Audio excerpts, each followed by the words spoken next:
Today, I want to begin a series of teachings on the connection between trauma and the mind, soul, and spirit.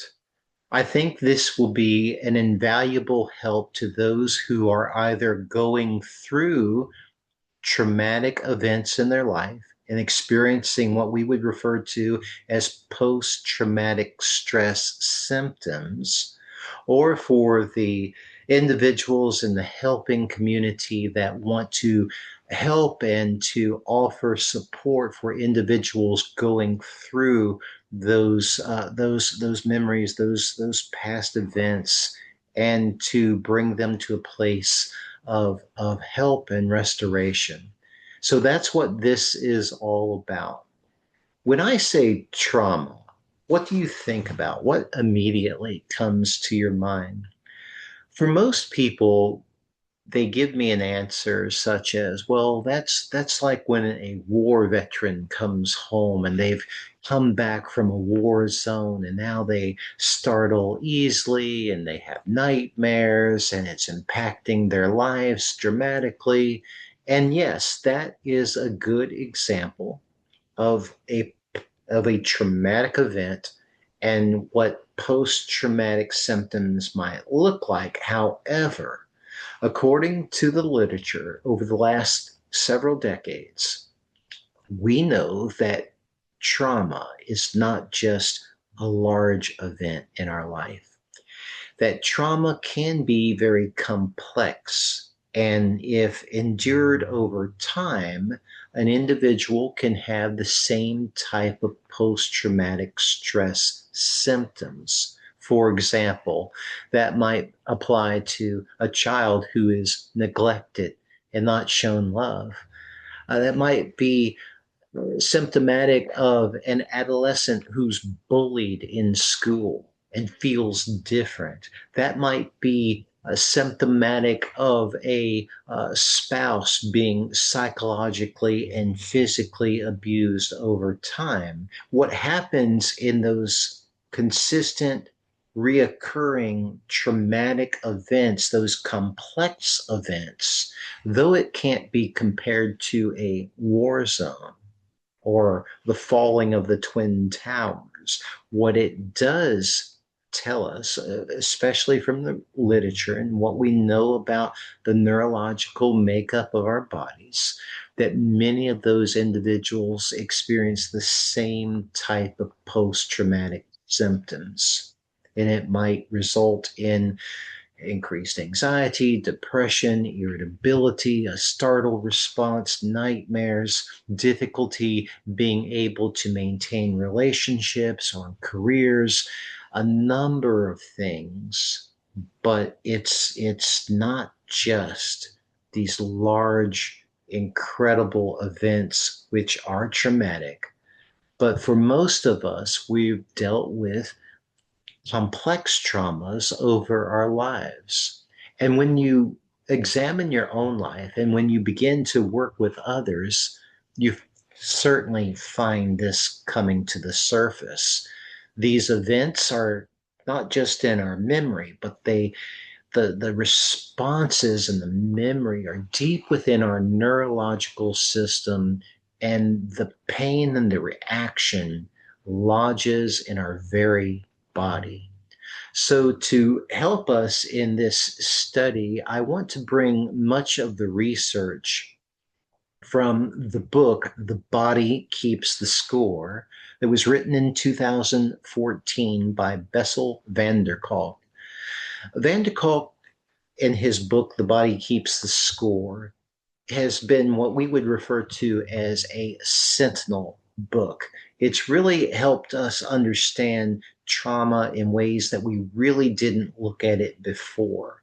And so I'm going to be drawing deep from the resources within that book, bringing some application and some spiritual insights as well. Van der Kolk would say it this way: trauma is not just an event that took place sometime in the past. It is also the imprint left by that experience on mind, brain, and body This imprint has ongoing consequences for how the human organism manages to survive in the present. So Van der Kolk would say that it is the event, the traumatic event that leaves this imprint on us, and it impacts you physically, emotionally, neurologically. It impacts your mind and your emotions. And I would even say spiritually. So, in this, when you think about trauma, and you think about the responses of trauma, be compassionate with others because you might be the type of person that would say, well, that happened to them and they have these responses to that, and their life has truly been altered by those events or that event. But I've gone through the same thing and it doesn't seem to really affect me at all. And I would say this, that trauma is more than just simply defined as an event. It's more about the response to that event. And so, no matter who you may be, the trauma may have impacted you differently depending on what age you were developmentally, emotionally, where were you at? How you responded may impact you differently in life today based upon where you were as a child or a young person or going through whatever season of life. And so there are adaptive responses and there are traumatic responses to events in life.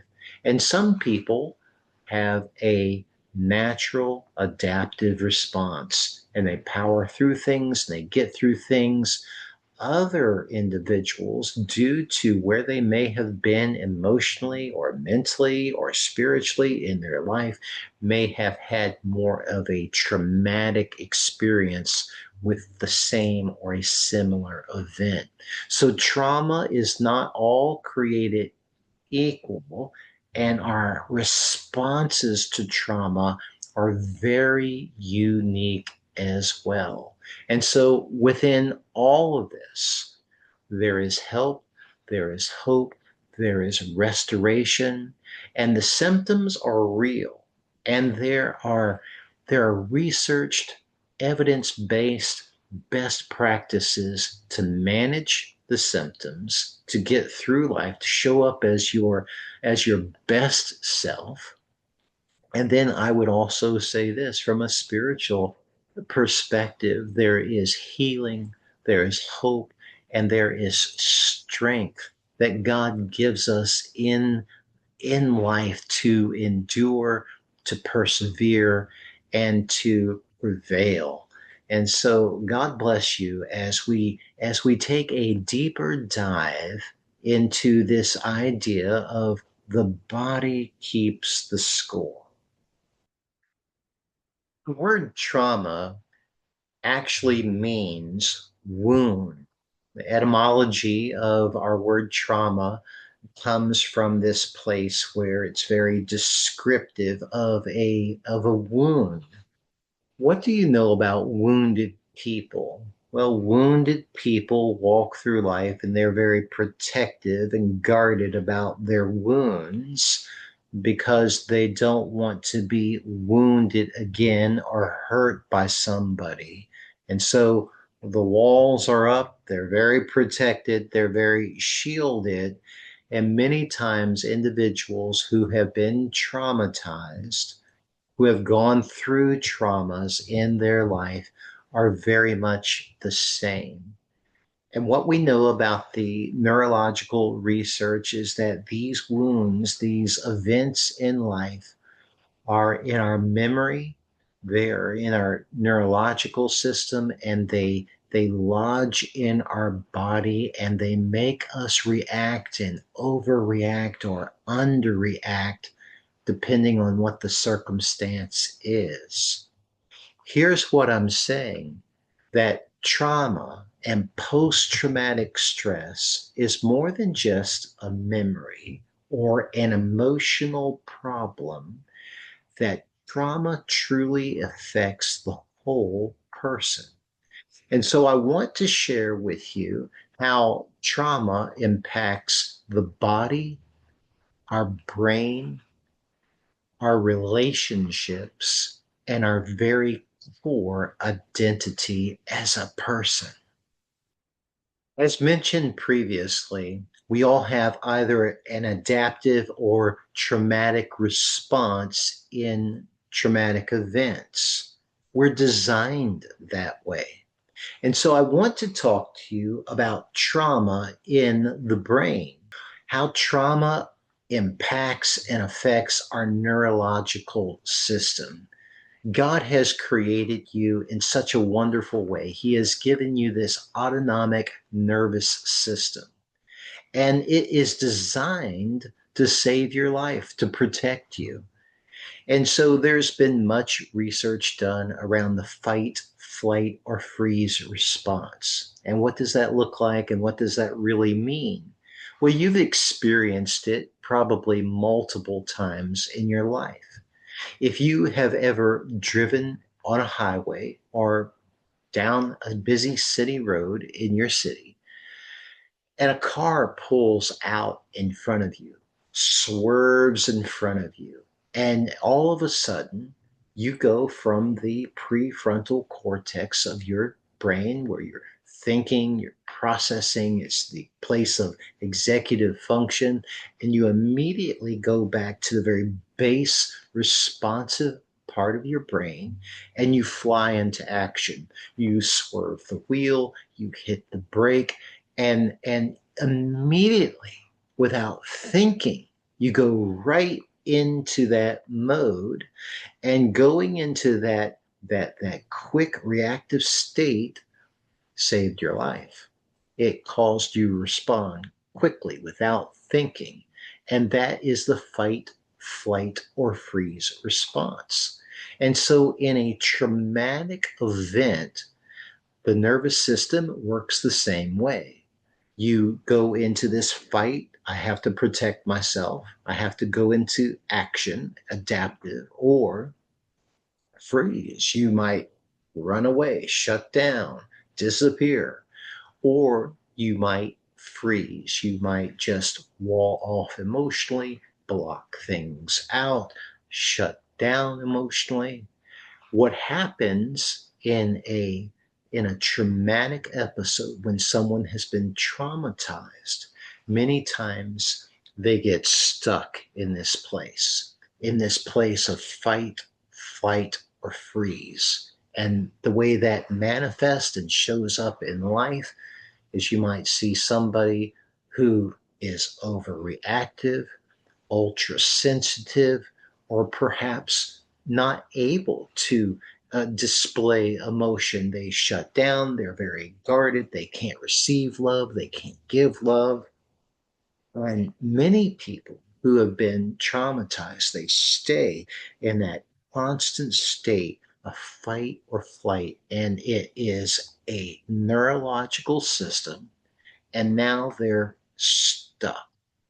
So let me give you case study because I think this is an interesting case study that really demonstrates the adaptive or traumatic responses to a single event. In 1976, in Chowchilla, California, there was a terrible bus kidnapping. It was all over the news. There were 26 children on a school bus. The hijackers take the bus, they move it off the side of the road. They had a tractor trailer just dug out, put into a ravine. The kids are moved from the bus into the trailer that's literally under the earth and closed up in pitch black darkness. Those children all experienced a very traumatic event. Now, the story ends well. The children are saved. What happened was the kidnappers, as the hours went on, the kidnappers fall asleep. One of the boys, a 14-year-old boy out of 26 children, digs his way out to the surface. He opens the door, everybody escapes. Now, psychologically, these kids are evaluated and they're treated and they're watched over time. All of those children experienced post traumatic stress symptoms afterward. Well, rightfully so. They were terrorized in this event. All of the children on the bus experienced PTSD symptoms except one, the 14-year-old boy, who responded in an adaptive way, dug his way out, saved everybody. And so it's an interesting case study. Same event, different responses, different outcomes. And so is the 14-year-old boy any better than the other children? No, it's just when his neurological system kicked in, he went right into action. The other children, for whatever reasons, emotionally, otherwise, they shut down. They freeze. They tried to run, they couldn't. Perhaps they thought of fighting or doing something. They felt that they couldn't. And so our responses are very different. And the challenge is when that event now is a memory, it's in the past, but the response is lodged neurologically in our bodies, in our system, in our very brain functioning, and we become stuck in that phase. And so we'll talk about treatment and what coping and what healing looks like. But in the short term, I want to give you just the science behind this and describe it in such ways that you understand what you've gone through in your own life and how to help others going through these and dealing with these past events in their life in a way that's productive and helpful. I want to talk to you a little bit more about the freeze response. Much has been said about the fight or flight, and rightfully so. But let's explore, let's discuss in a little bit deeper way this freeze response. Van der Kolk would say it this way: immobilization is at the root of most traumas. Now, what does that mean? Immobilization is at the root of most traumas. Many times when you are traumatized, incredibly stressed, experience a event in your life that you can't fight against, that you can't run away from. You shut down, you feel immobilized, you freeze. How does that show up in life? We go through life, we can't feel. We might say things like, I'm just walled off. I've got my shields up. Or we say, I just can't talk about emotions. You can't feel emotions. In a clinical sense, we would say that the person expresses or presents a flat affect. There's just no feeling there. And so it really imprisons an individual to be so emotionally immobilized, to be so frozen. Let's continue to talk a little bit more about the freeze response. In the freeze response, think of it this way: a traumatic event occurs. You can't fight back, you can't run away, you shut down, you freeze. If you were a computer, we would say you're powering down, you have powered off, and you can't feel. You're completely immobilized at that point. Well, what we know also about this type of neurological response is that it greatly impacts our ability to retrieve memory and to perceive reality. Trauma also impacts the victim's ability to store and retrieve memories. I've dealt with individuals that have been so traumatized in their childhood that large blocks of time are just gone. It is though that they cannot remember what happened from one calendar year to the next for large blocks of time in their life's history.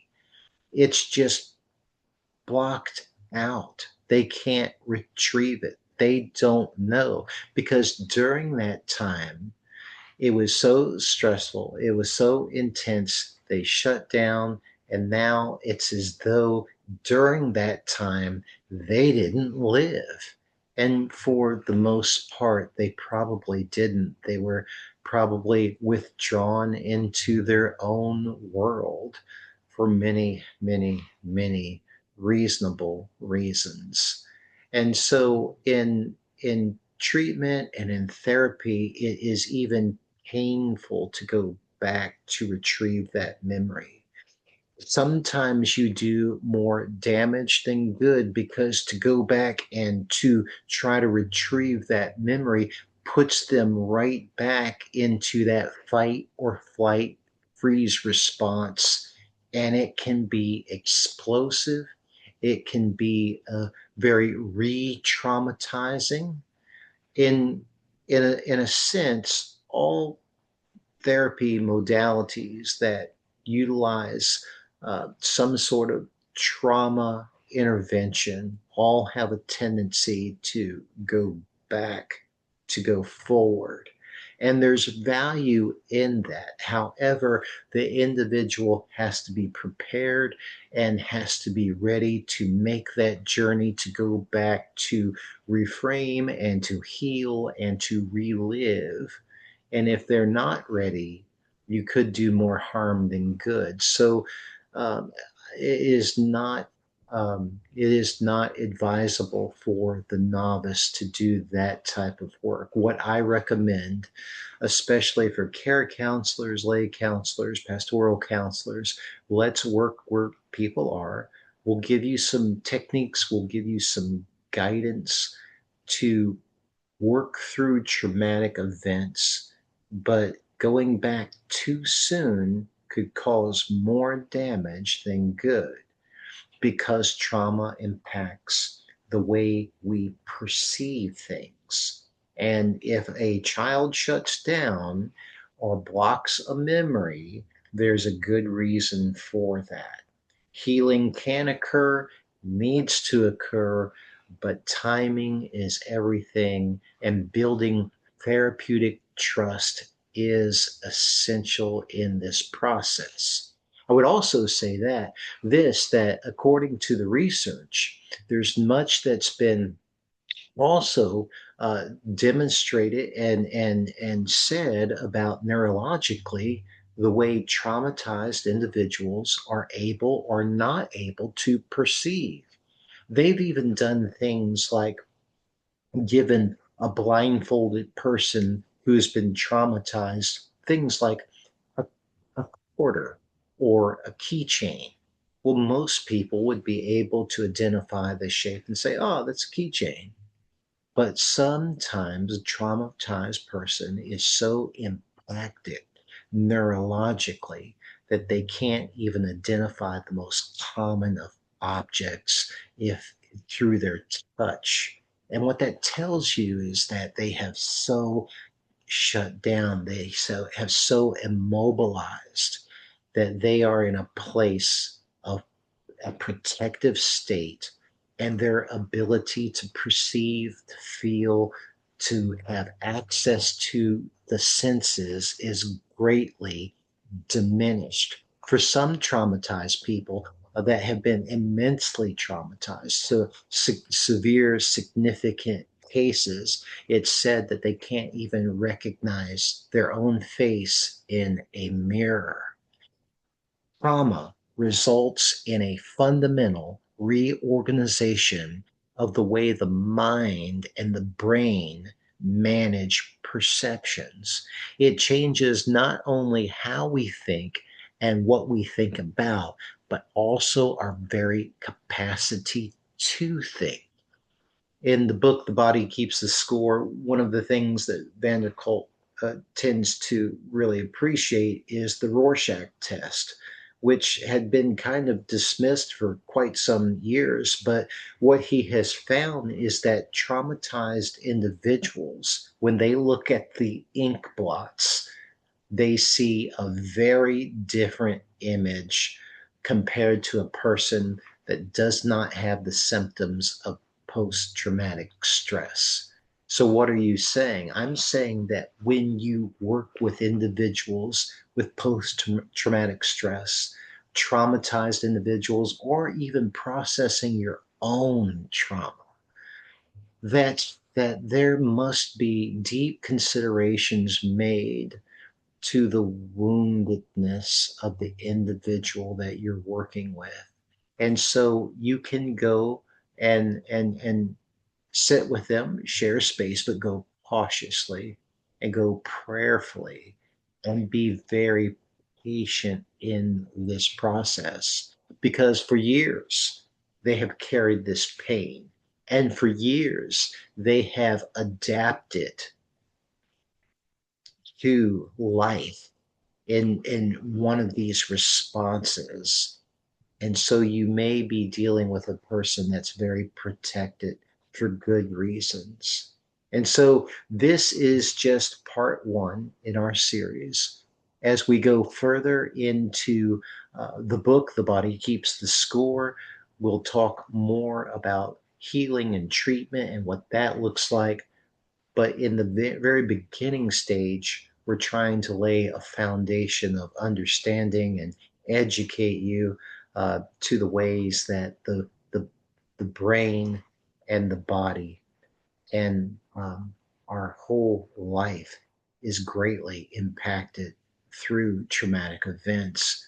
And yes, there's healing, there's hope, but this is work that is skillfully done and not casually done. And so God bless you as you continue this study.